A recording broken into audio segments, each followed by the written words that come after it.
కడప జిల్లా సింహాద్రిపురం మండలం పిదినం చెర్ల గ్రామంలో గంతు ఓ వైసీపీ నేత హల్చల్ చేశాడు. పొలాల మధ్య ఉన్న చెరువు దారి కోసం ఏపీఎస్ఎఫ్సీ డైరెక్టర్ రాజేశ్వరి భర్త చెన్నకేశవరెడ్డి గ్రావెల్ రోడ్డు కోసం రైతుల పొలంలోకి చీని చెట్లు తొలగించారు.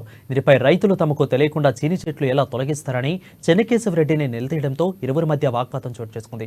ఆగ్రహానికి గురైన చెన్నకేశవరెడ్డి తననే అడ్డుకుంటారా అంటూ సోదరుడు శ్యామ్ సుందర్ రెడ్డితో కలిసి రైతులను లైసెన్స్ గన్నుతో బెదిరించడంతో వారు భయాందోళనకు గురయ్యారు.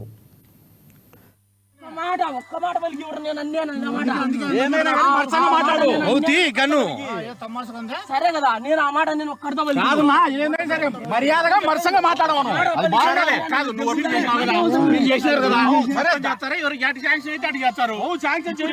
ఎట్లా మధ్యలో శాంక్షన్ చేయించుకుంటారా? మధ్యలో మధ్యలో ఎట్లా చేస్తారు శాంక్షన్?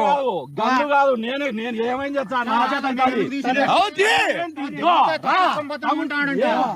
ఎవరు ఎవరన్నారు? నువ్వు మన బెదిరించావని చెప్పు. గన్ను తీసి మన నువ్వు గన్ను గాని మధ్య సంఘం మర్యాదగా మాట్లాడేది నేర్చుకో. నేను రెస్పాన్స్ గా మాట్లాడే నువ్వు ఒకసారి కాదు ఎన్ని మాటలు బెదిరించావని ఎట్ట చేస్తావు? గన్ను తీ. నువ్వు మధ్యలో లేకుండా